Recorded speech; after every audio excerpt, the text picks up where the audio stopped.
भाजपा की जन आशीर्वाद यात्रा को लेकर आज केंद्रीय राज्य मंत्री भानु प्रताप सिंह वर्मा महोबा पहुंचे और मां बड़ी चंडिका देवी मंदिर के दर्शन की यात्रा शुरू की और पत्रकारों से रूबरू होते हुए कहा कि केंद्र सरकार की योजनाओं का लाभ लोगों को मिले। इसके अलावा छोटे छोटे व्यापारियों की आर्थिक स्थिति कैसे सुधरे, इस प्रकार ये योजना बनाई जा रही है।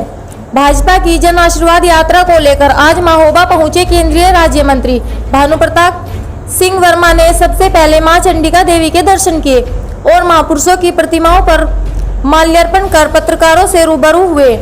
इस दौरान उन्होंने कहा कि छोटे छोटे दुकानदारों को कैसे लाभ मिले और बिना गारंटी के लोन मिल सके ताकि उनके आय का स्रोत बढ़ सके। इसके लिए कार्य योजना बनाई जा रही है। बुंदेलखंड के कारीगरों के हाथ में वह कारीगरी है जो किसी और के हाथों में नहीं है और यदि कोई उद्योग लगाना चाहे तो वह कागजात तैयार करे, उनको सहायता दी जाएगी। अगर कोई आज का युग यह है कि आमतौर पर बैलगाड़ी नहीं है, लोग ट्रैक्टर से मंगवाते हैं, आपका प्रशासन मिट्टी वाले ट्रैक्टर बंद कर रहा है, इसमें आपका क्या कहना है? नहीं, अगर ऐसी स्थिति है तो हम लोग उसे संज्ञान में लेकर पता कर लीजिए, नहीं पता करेंगे। आपने संज्ञान में लाए हैं। अगर मिट्टी ला रहे हैं, अभी हमारे होते हैं तो उनके लिए हम लोगों ने इलेक्ट्रॉनिक चाक देने का काम किया है और भी मिले हैं और आगे भी हम लोग ये लोगों से कहेंगे कोई लिस्ट बनाइए ज़्यादा से। हाँ, सेहत का जो मिशन चल रहा है उसमें ये बॉक्स दिए जाते हैं किसानों को करने के लिए, तो उसमें भी क्लस्टर बना के हम लोग देने का काम करेंगे। अब उसमें हम लोग प्रयास कर रहे हैं घूम के कौन किसान इस धंधे को कर सकता है। वो तो अपनी ज़मीन, छोटी छोटी ज़मीन है, काश्तकार है, वो अपना फसल पैदा करता है और आय के ज़्यादा कम स्रोत हैं उन्हें, तो हनी के माध्यम से हम लोग उन्हें 10 बॉक्स देंगे। वो चाहे इसे, चूँकि जंगल एरिया ज़्यादा है, यहाँ अपने आराम से उसमें हनी इकट्ठी कर सकते, शहद इकट्ठी करके और उसे निकाल के मार्केट में बेचेंगे। इससे भी उन किसानों की आय की जरूरत पड़ेगी। हमारे कुल पहाड़ा राहत कर क्योंकि अभी दायित्व मिला है, अभी एक सवा महीने हुआ है। हम लोग प्रयास कर रहे हैं उसमें कि ज़्यादा से ज़्यादा हथकरघा हो या छोटे छोटे गरीब लोग हों, उनका व्यवसाय हम बनने नहीं देंगे।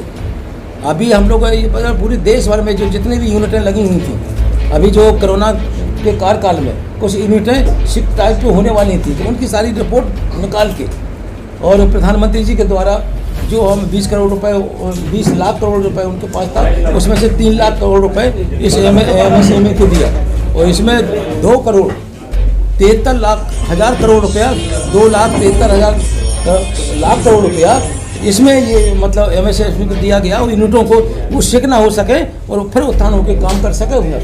उसी का परिणाम रहा है अभी कोरोना काल का समय, फर्स्ट और सेकंड वेव में, कि हमारा जो GDP देश का है, वो GDP उसका अलग भाग, MSME का अलग भाग 33% उसका निकला कि 33% भाग GDP का ये पूर्ण कर रहा है, MSME भाग है। अब आप समझ सकते हो कि मतलब 33% भाग एक MSME, छोटे छोटे उद्योगों की वजह से ये हमारा जो MSME था वो बढ़ने का काम किया। हमारे बुंदेलखंडवासी उनके ही गांव में जो उनका व्यवसाय है, उसी व्यवसाय को हम लोग बढ़ाने के लिए इस यात्रा के साथ उन्हें बताने आए हैं और भी देंगे। 2022 से पहले सर, इसके लिए क्या तैयारी करेंगे? 2022 विधानसभा चुनाव से 2022 तो पहले तो विपक्ष के निशाने पे है, कैसे? नहीं, भारतीय जनता पार्टी तो तैयारी, जिस समय 2017 का चुनाव हुआ था और भारतीय जनता पार्टी ने चुनाव जीतने के बाद अगले चुनाव की तैयारी प्रारंभ कर दी थी। उसी तैयारी में आपने देखा हो तो 2019 का चुनाव लोकसभा का आया तो कार्यकर्ताओं कहीं कुछ ज़्यादा नहीं करने पड़ा, सिर्फ अपनी जो योजना है उनको ही धरातल पर ले जाके बताने का काम किया है। तो उससे आपने देखा केंद्र में जाके पूर्ण बहुमत की सरकार बनी, उससे ज़्यादा बहुमत प्राप्त हुआ है।